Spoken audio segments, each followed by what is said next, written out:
We're just gonna roll right into it because I didn't pick a song for this. So, hey, and now we're back for our next segment, the book club. This week we're gonna go over the Four Agreements by. Can you say the name for me, Gina? It's Don, you said. Mm-hmm. Miguel Ruiz. Okay. Who is Oh, I don't want to start making up stuff. Well, basically, his ancestry is in the Toltec, which are were the carriers of wisdom in his culture.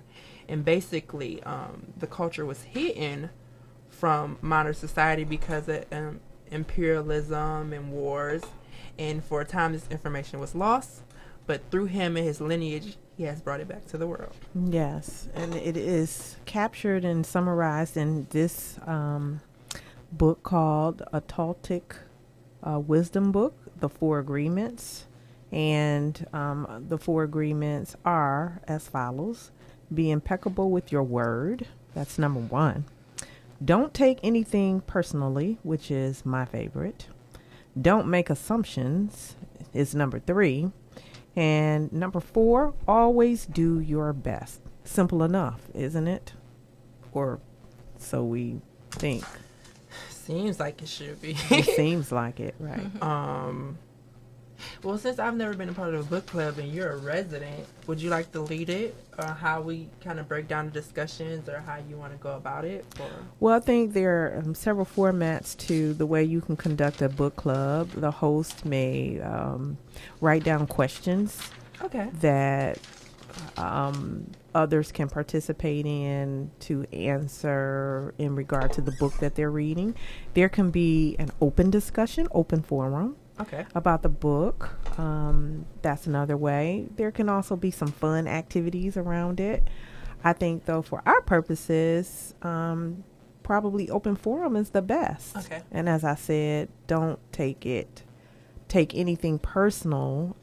Don't take anything personally, which is the second agreement in the book is, like I said, one of my favorites. That's chapter 3. That is chapter 3.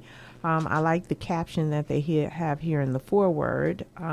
Nothing others do is because of you. It's not about you, and you. When others say and do, what others say and do is a projection of their own reality, their own dream. When you are immune to the opinions and actions of others, you won't be the victim of needless suffering. So I will say, on a personal note, I am the kind of person who feels deeply. I used to take things very personally. And I was in awe of people who would just let stuff just go over their head. I mean, like it didn't affect them. And it's odd to me now because it seems so simple. Why would you intake somebody else's opinion and beliefs and realities about what they have a perception about? Why are you, embracing that, or, you're internalizing that? When you do that, you're using your energy to go through things that you don't even need to take yourself through. So, one of the examples that Mr. Ruiz gives in the book on page 49, which I think is very interesting. He says, if someone gives you an opinion and says, hey, you look so fat, don't take it personally, because the truth is that this person is dealing with his or her own feelings, beliefs, and opinions, which I think is so true. And if we just keep it simple, then you can move past things that you don't even need to involve yourself in. And I think that's where a lot of us get caught up. We take things personally, we internalize them. I, for one, can tell you probably in the last 10 years, I have allowed myself to let go of so much negative energy because I just don't take many things personally. I actually had notes against this chapter. While I understand what points he was trying to make, I also feel like the way he approached it wasn't necessarily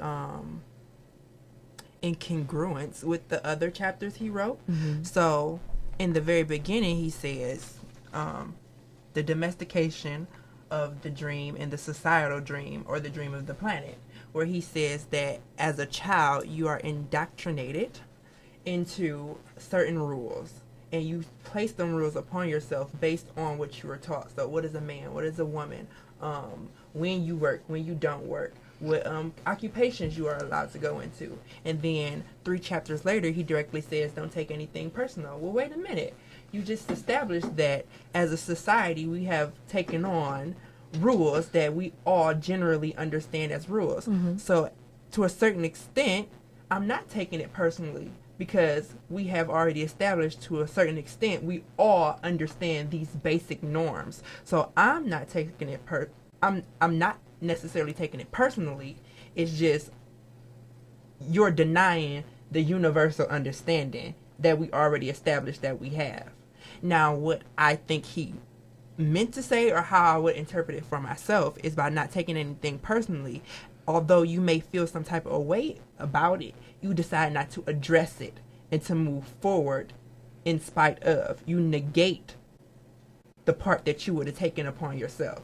So if you hear somebody gets into it with, let's say a Caucasian friend of yours, mm-hmm. since we're black in the room, I'm sorry, you guys, I'm trying not to make it racial, but it just came out. Is going on a rant about how some black so-and-so cut her off. Well, I'm a black so-and-so, but at the same time, it's not about me. She's having a rant about that so-and-so. And for me to be able to proceed with this person, I have to negate the fact that I am a part of that group, because it's not about me personally, although on a universal level, it could apply. That's what I thought. Maybe that was the only way I could take that rule in contrast of what he taught us in the first paragraph, in the first chapter. Well, for me, in the first chapter, I think that things are, there is a baseline set. We do know men, women, rules, regulations. And, okay, if we're going to treat it in the context of racial, even if we are going to treat it in the context of, let's just say, men and women, gender. Yeah. Women were told they were supposed to be secretaries, mm-hmm. And so if I take that in, I'm taking that personally, mm-hmm. because you told me that I have to be a secretary, and I take that in, then I invest too much time and energy in trying to process and synthesize and analyze that in my head, when if I use his suggestion in chapter 3, and you tell me that's what I can, that's all I can be as a secretary, I'm just going to say, well, he just thinks I can be a secretary. And I'm going to keep it moving, mm-hmm. because I don't have time to get into that. I got to go be the CEO. Right. I can't use the time to analyze or synthesize why you feel that way about me and why you're saying that mm-hmm. about me. I can't allow myself to take that personally. That's your perception. That's your belief. I don't have time to invest anything in it. So, okay. And I'm going over there. Mm-hmm. So that's what my interpretation was mm-hmm. of don't take it personally. And I can tell you, that there are many things that have happened, in the recent past 4 or 5 years, where stuff is happening. It's unbelievable to mm-hmm. me. I mean, like, unbelievable. But from people you didn't expect it from. I mean, unbelievable stuff. But you know what? I just don't have the time to get off into it like right. that, because I'm headed over there. And so I cannot. Because I'd have been here too long. Yeah, I can't even. To your point, I understand. I think we address it differently. Mm-hmm. I don't have time to even go into addressing it. I don't even have time to give it any credence or anything like that. I'm going to stop this right here, because that's on you. That's what you think. That's how you feel. I'm going over here and do that. I mean, I've been told things like, I don't have as much value as X, Y, and Z over here. And I know that's not true, but I'm not about to sit around and argue the point. I don't have time for that. Mm-hmm. I'll show you. Here's one. I'll show you better than I can tell you. Mm-hmm. I don't tell you nothing. I'm going over here mm-hmm. and I'm going to do whatever exactly. it is I got to do. And And in order for me to be able, and here's another thing, in order for me to be able to go do this over here, what I'm looking to do at the most optimal level, I can't take it personally, because if I put my personal emotions in it, I'm a mess up. Right. I'm motivated by the wrong thing. My motivation should come from what I'm trying to do and what I feel about me and betting on me, not what you said I couldn't do. It can't be about that. I got to go do this over here because this is what I said. You said I'm going to be a secretary. That's all I can be. I can't do anything else, and that's the balance of my life. I see you later. And I think we were talking about in the other segments of the show that I encourage everyone listening right now to go look at in Teachable Moments. We were talking about maybe the way you were raised or whatever, in not taking those things personally, because that was just where you were at in life at that time, or your parents were at, or your friends were at, or your social group were at that time. And at this point, you need to look at it differently.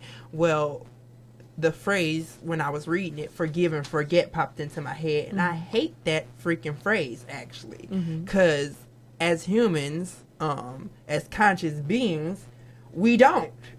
Now, what you can choose to do is ignore and proceed. I like that better. Okay, that happened. But at this point, I don't have time, I don't have energy, or I would like to proceed with what I'm doing anyways. You get what I'm saying? I do. Like if you meet a roadblock and you feel like you should turn around at that point, but the forgive and forget moment is actually ignore and proceed. So although it's a roadblock, I'm going to ignore it and proceed forward because I still have my objective. I guess I have some feelings about that. You have some feelings about it? I see your wheels turning. I mean, so you said that as humans we don't. What don't we do? We so don't scientifically, we don't forgive and forget. No, scientifically, I'm saying when occurrences happen, it is in our genetics to collect and categorize those instances. Okay. So as if we approach them in the future as moments of danger, we can proceed accordingly. So this is why the rat has been able to evolve and remain throughout history, because it understands without eyes sometimes. You know, some rats don't even have eyes. They solely based on their genetic memory and their senses to tell them when danger is occurring. So as the specimen of human, we don't forget, but on this conscious level, we like to say we have when you haven't. You get what I'm saying? And I don't lie to myself like that in the way that I feel like other people do because they want to carry on that quote. Well, I think the quote, because I've heard that, but I'm more prescribed to, and I'm more familiar with the quote, you can forgive but never forget, which is your points, because I've forgiven the action and I release that person or myself from whatever energy that gives off. I won't forget what they have done. So like you said, I will proceed accordingly because of that. But I have forgiven that person or whatever. So I'm not the tribe that say forgive and forget. It's mostly you can forgive, but don't necessarily forget. Don't forget what that person has done to you, the lessons that you've learned from that or whatever. So I agree to your point on that, and it's just put in another way that you can forgive anything. You don't necessarily have to forget it, because most of us we remember things that people do to us. We don't have any ill feelings behind it, but we remember what that person did and we handle that person accordingly. So, and then we all interpret what forgive means in different ways. Right. Like I need a definition because we some people forgive. They forgive, they release it, and they say, okay, I accept it, and they move on accordingly. They don't forget. I don't think they forget, and I think you're right. They proceed accordingly because they don't want it to happen to them again. Even that means that maybe there is some cautiousness, which Right. means did you all Did you really forgive all the way, right? Really, did you forgive all the way? But I think it has different definitions. To me, my definition is forgive is either I'm going to forgive you for something. I'm never forgetting anything. That's first. I'm never forgetting one thing. Okay. I am going to decide to forgive you for something. We ain't never going to bring it up again. We going to keep it moving. We going to call it a lapse in judgment and keep it moving because I'm expecting that it don't happen no more, and that's that. Or I'm going to forgive you and cut you loose. Forgive and release. That's mine. I'm going to forgive you, but I'm cutting you loose. There is no more. That's it. It's a wrap. So that in that case, you're saying you're forgiving that person, and that is you're forgiving them for yourself. Yeah, for myself. So that you're not holding any I kind can't of hold. animosity. Yeah, I can't hold on to it because holding on to things are taking things personally. Right. So I can't do that. Ignore and proceed. Okay. There was a couple of them. I marked pages, but nothing that I felt like we particularly had to get into. I feel like that was something that you really wanted to be said. And I didn't really have any moments like that for me. In a way, I could see how they would fuse together, and I feel like I already do these things in a way, but maybe to the extent that he's speaking to is unrealistic. See, that's the whole thing. I think that's exactly what he's putting forward. That is not unrealistic. That we make it hard. That it is just as simple as cut and dry as black and white. And that's hard for us because we want there to be a middle or gray. But I've learned over time that, you can't straddle. You're going to have to pick. If you're going to make, it's what we've been talking about from the beginning. You need to make a checklist. You got deal breakers. Look, if you don't like somebody who wear white shoes and somebody approach you who trying to get in a relationship that wear white shoes, that should be a no-brainer. It's not going to happen. That's it. There's no, well, let me try to see if, well, maybe. No. And I think that's exactly what he's trying to say. That is very cut and dry, black and white. That's difficult for us. But I do also find that there's some enlightenment in allowing things to be black and white sometimes. A lot of times. I know for me, black and white keep me out a whole bunch of stuff. It keep me from doing a whole bunch of stuff. It keep me from inserting myself in a situation I don't need to even have myself in. Because I just treat it black and white. And I'm not perfect. I'm going to do some things. I straddle sometimes, but way less now than I probably did when I was younger, because you live and learn. You figure it out. See, I feel like each instance, something contradicts the other. So you saying you felt like the interpretation was things are very black and white. Well, then chapter 4, which is the third agreement, is do not make assumptions. So you don't even know if it's going to be black and white until you let the situation play out. And you saying you would cut the situation short because you've identified what it was from the instances where you saw the personal components that would apply. So it's just like, say that to me again. Say that to me again, because making assumptions, I don't think the example of white shoes is good for making assumptions. Assumptions about people. Just assumptions. Just making assumptions. Period. Just making assumptions. Period. I think that let's look at this. Can I push this in real quick? Yeah. The only way, you say everything black and white. Well, the only way to not make assumptions is to allow the gray, because you have to let it play out to see what the color truly is.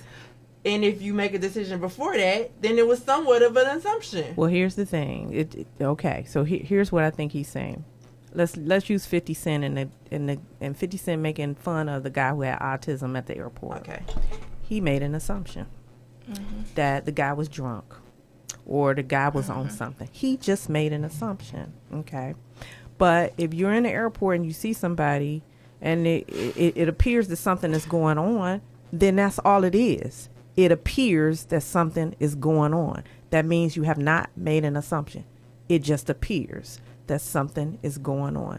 You didn't say he was on drugs. You didn't find out later it was autism. You just see a person and you say, it appears that something is going on, which you didn't make any type of assumption about anything. The girl who is maybe at the customer service coffee station and she slamming the the muffins in the bag real hard, making an assumption is that she's having a bad day or she's a bad person. If you just say, well, she's just slamming them in there real hard, you're not making any assumptions. And so I think that's the meaning of don't make assumptions. Right. If because we are putting our own judgment on what it means, what they're doing. We're making our own perception on what it is that they're doing or what we see is what it means. And so if we just look at it for what it is and don't make any kind of assumption, because the pilot is slurring his words, it doesn't mean it might not necessarily mean he drunk. It just means he's slurring his words. And until I get more information, right, you can't. You don't make assumptions until you get more information. I think that's where we get jacked up, because I got up and I left out of a meeting swiftly while something that was very controversial was being said. People make assumptions that you mad. You might have just had to go to the bathroom really bad at that time. So when he says don't make assumptions in that same meeting, if a person got up and left really quickly and everybody said, well, they just left really quickly, we're not making no assumptions about what it was. They just left really quickly. So it's supposed to basically the equivalent of it is what it is. And then from a legal part, they have, when I go back to my HR, when determining discrimination, there's two types, and one of the type is prima facie, which is on the face. Okay. Meaning it looks like it. We don't know the intent of it, but it looks like it right as it is right now. On the face of it, this is how it looks.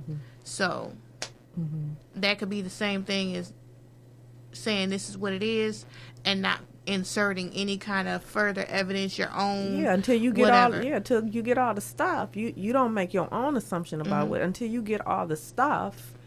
Then you can figure out from the stuff that you get perhaps what's going on. And even still, you're not making any assumptions. You're using the facts, or you're using what you've been given to make a determination as to what is going on.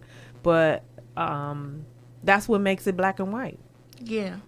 You decide, once you get the facts, you decide where you're going to go, black or white. Because that's what you were saying. There is no middle. You were saying, how can you determine? That's how you can determine.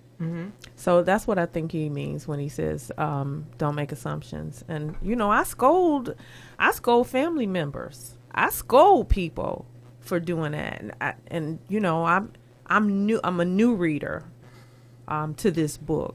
And so some of these things that are being said are things that I guess I've grown into for myself. So, if daughter says something, I'll say, well, how you know that? Well, I mean, like, where did you get that from? You just can't say that's what it is, because you don't know. So you making an assumption. And I think the part that he emphasizes that kind of made that chapter come together in some way for me is he said assumptions derive from the lack or the fear of asking the question. So okay, I like that. I do too. I was like, all right. We don't ask the necessary. I mean, even in relationships, we don't ask necessary questions. I like that. That was the only because without that, I didn't like that chapter. You get what I'm saying? I see. So that's why it stuck with me. It was like, well, okay. So why didn't you like the chapter? Because although I'm an economics major and I took business courses, through the power of McNair, I had the opportunity to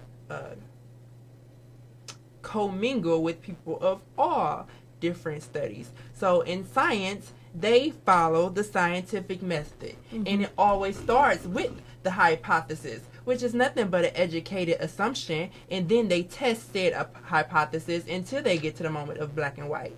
So genetically and scientifically, an assumption is necessary. Now, proceeding on said assumption is where the issue will lie. If you don't give it the time to be tested, if you don't question said assumption, and then you categorize it black or white, that's when you've made a mistake. Okay. Okay, I agree with that. And I feel like that was something he should have explicitly said, and he didn't. I think in the context of it being a book of wisdom and not a book of science, Right. you know what I mean? Yeah. He just went straight to it in that context. Yeah. And so even still, looking at it from a scientific method, they still have things that are relational in their assertions. And I was, as you were speaking, I was trying to think if, it's been a long time. So I was trying to think, when we start off with a hypothesis, when we grew up, it was an educated guess. Right. Yeah. That's what we. Yeah. Is it an educated assumption or is it an educated guess? And is that different or is it the same? That's what I was thinking of in my head because you're right. You come up with something and then you test it to see if your guess is correct or not. And that's what gives you your black and white. So I don't know. So the word assumption is as if you took it too far, and the word guess is as if you're just preparing yourself if this turns out. It's like, they said, isn't that what an educated guess? So Right. you based on the evidence or based on based prior on the facts or knowledge. the evidence that you That's just like for statistics, if we're going on science or whatever, if we're going on the facts, we should get this outcome. That's my hypothesis or whatever. So we're going to test it out this way. Okay. That's If the we- educated, guess part of it. Yeah. But to me, an assumption is that we take something and we make it as fact when in fact it isn't. Not okay. That's the assumption part. That I assume that somebody doesn't like me because they don't smile at me when that's not the case. We make that we insert our own personal, that's why I said don't take it personal. We insert our own personal feelings and make it as fact when we assume something. And that's a big problem. Yeah, It's a really big problem. Something that just, because I'm always processing, there's always somebody back there talking while I'm trying to be in control. But they wanted to say, don't make assumptions because then you deal with the self-fulfilling prophecy situation where if you would have let the experiment proceed accordingly, you might have been wrong, but because you made an assumption, you have infused additional caveats, or what's the word for it, stimuli that have caused your assumption, opposed to it actually being the case. Like sometimes they say the 9/11 attack. They use the Bible as a point of context. Okay. Is the prophecy true, or have enough people read the Bible and received the prophecy and decided to conduct it? Okay. So which one is it? And so, okay. So, I mean, the don't make assumption things, to me, We sat on that one. it's a huge problem. It's a huge problem. I can tell you that I've been misjudged. All throughout life. I don't make first good impressions because, as we've talked about amongst ourselves, I'm an introvert. So, I come in wherever I'm coming in and I sit down, take my seat, get my pencil out, get my paper out, and prepare myself. And people who are being more social will say, well, that's a stuck-up person. It's just made an assumption. And that's not what it was at all, I just did because I'm in a supervisory certificate course, and it's probably it's somewhere, but they had categories: customer based, task based, team based, and then there was another one. And the highest area for some people could be task-based. So sometimes they came into the room with the intention of completing the task. And then they allow for the other three categories. Okay. Or it's some people who enter the room who approach one of the other three categories, and then maybe for the people who we all have our moments of what we favor, and that is directly related to how we're going to be perceived by people of the other group. That's all. Interesting. So, of the other agreements, were any of the others? I took notes on. I didn't have any from. Sorry, I'm flipping through. So the first agreement, be impeccable with your words. I think I wanted the people to understand that the word magic, and I really want us to believe in that because it's a thing. The capacity to override the intelligence of the mind is magic. The capacity to take on things that aren't necessarily yours is magic. And if you believe in the Bible, you should believe in magic in itself, because there's magic all up and through it. But when we think about actors, we say they have to emote something that they never went through. And that was previously perceived as magic. So when you speak something into existence, whether it be good or bad, that is a form of magic. And that's what he highlights in chapter 2. Be impeccable with your words, because being impeccable with your words turns you into a magician. Yes, it does. I agree. On page 58, and that's if you got the illustrated version like I did, because I like to see a good picture every once in a while. He says, gossip is black magic at its purest form.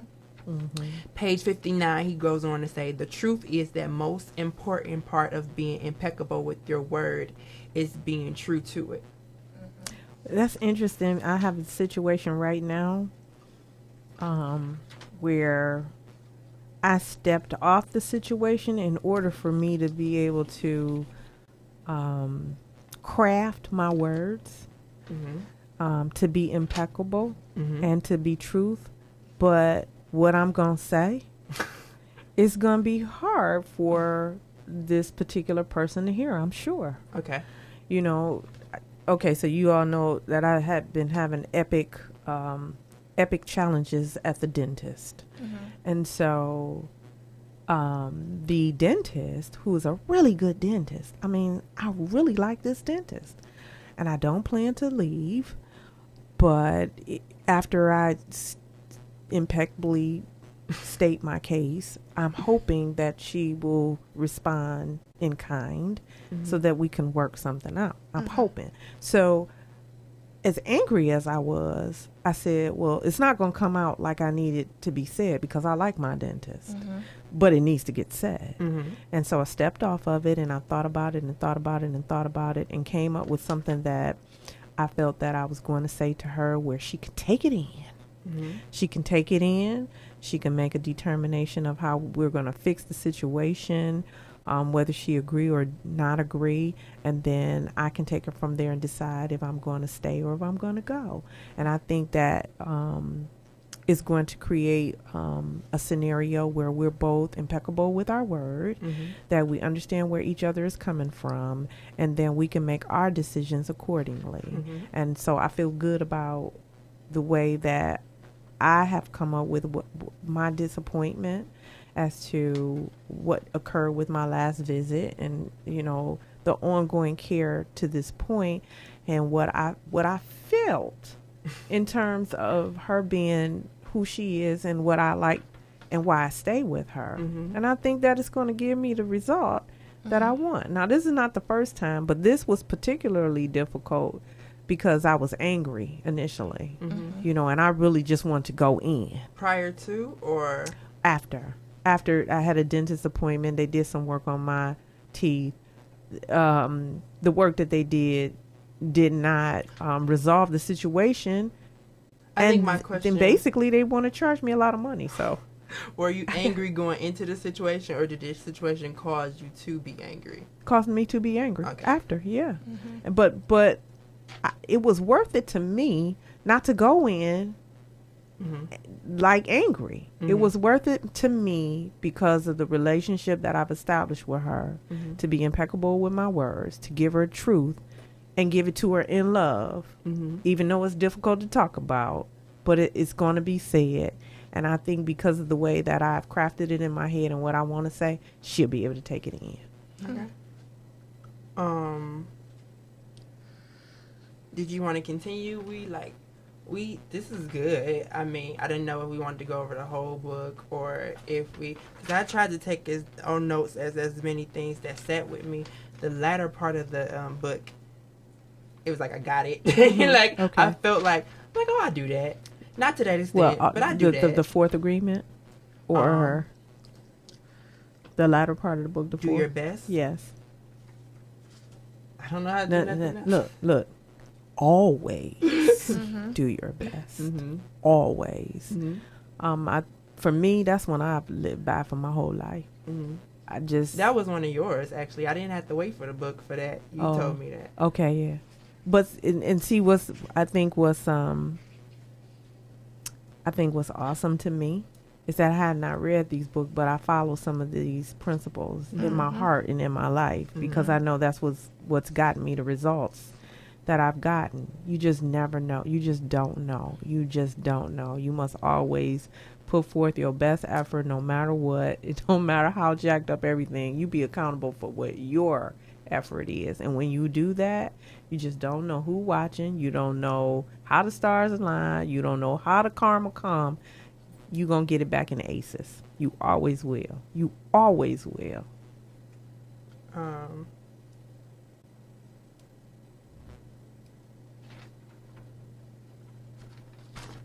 Just making sure, because I read 180 pages. I want to get my money's worth for conversation. It's a good read. It really is. It's a good read. I think we as people should read more books like this, because it will help us put things in perspective for when we have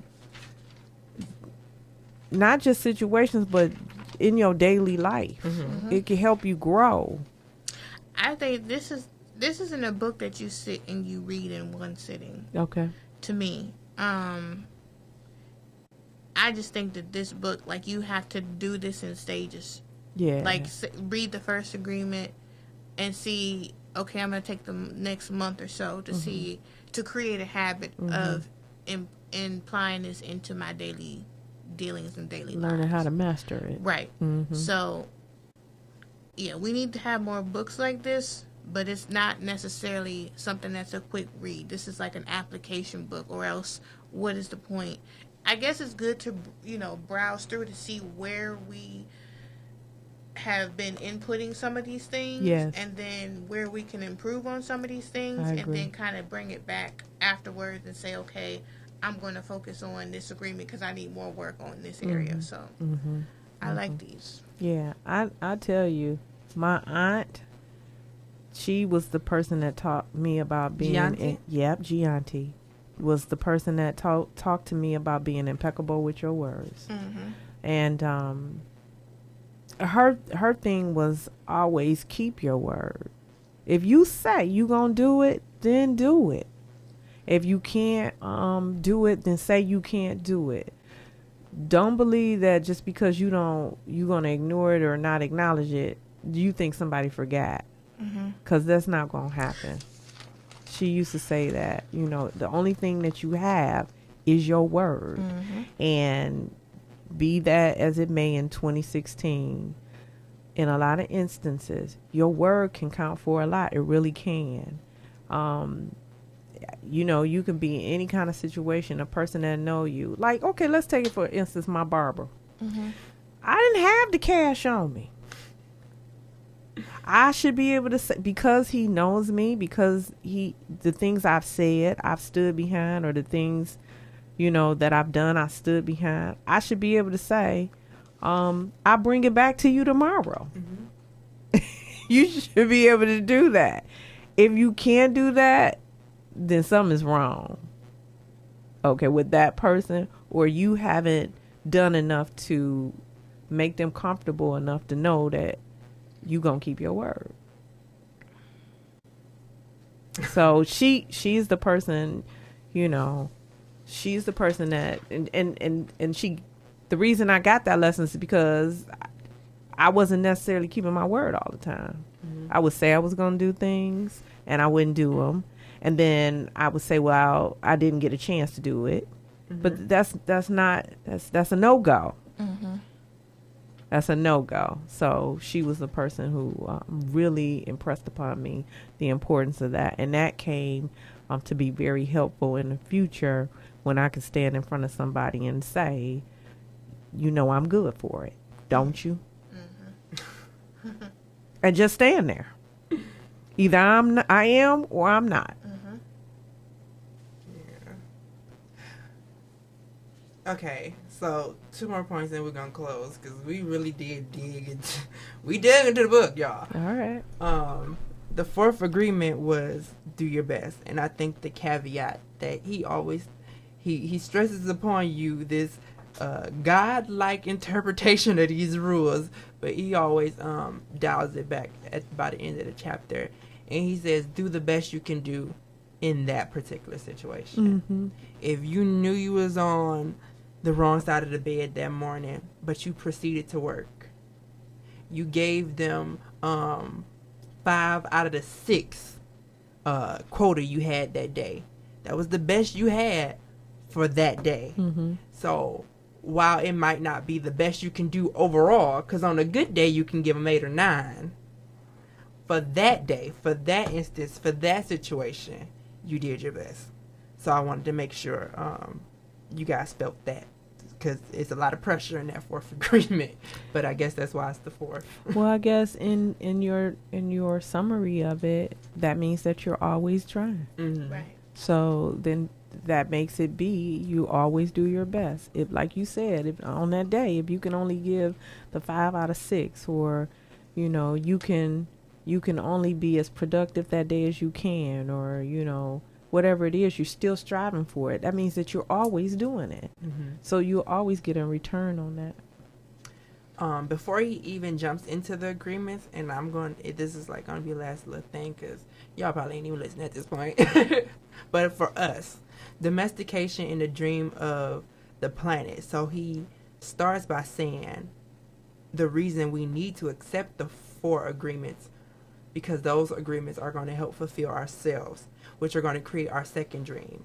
Our first dream is given to us through society, which we have set up a set of rules that we've all agreed upon. Mm-hmm. And domestication is, he wanted us to understand that not the government, because it's the world in itself, has treated us as if we would treat a cat or a dog. We have become domesticated to where we're not living our authentic selves, because we are never allowed to be wild, right, in a sense, right. And that's important. And because we are domesticated, for instance, Steve Harvey spoke to the flea. It has an 8 centimeter, now I'm not getting this exact inches, vertical jump, but if you put the lid on and it hits his head on the roof, and you take the lid off, it still has that 8-inch vertical jump, but it'll never jump out the jar, because it has been forced to adjust itself to not hit his head again. Okay. Mm-hmm. So understand that life in those instances are you being domesticated. Mm-hmm. And you need to read the book and take on those other 4 agreements, so you can get back to your natural wilderness 8-inch jump. Mm-hmm. And my final caveat on page 38 through 39, he talks about the intensity of being domesticated. Being so domesticated that you allow your own abuse. Mm-hmm. And oftentimes you create situations to incite abuse on yourself. So that's picking the same relationship, continuing to go back to the same people who treat you bad, habits. or continue to go back to the same bad habits. So that is you not even on the leash anymore, but allowing yourself to be abused because you've internalized those societal dreams. And that's it, you guys. It was a lot to think about. It was a lot to process, and I probably think too deep to be reading self-help books, but I think it's a good book. It gives, and you know, for any book, I think it gives you context. yes. That's all it does, is gives you context. And to your point about domestication, that's what domestication is. It just gives us context as to the rules and the regulations that are set up. We learn all of that stuff, and then you can start to figure out what you look like, or what you act like, or where you will be in your natural self. I equate it to when you go to school and they de-educate you to re-educate you. Yes. It's the same thing. Break you down to build you up. Break you down. Would that be true of pledging? It's the same thing, you know. The penal system. It's the same. That's all it's talking about. And then after you figure all of that stuff out, after you got a baseline, then you go from the baseline. I think book club could be his own podcast. I love book club. Well, all right, you guys. If you like this video or any other of the other videos from episode 13, you enter yourself into the chance to win a free copy of said book and get yourself to accepting those agreements, changing your life, becoming a magician of white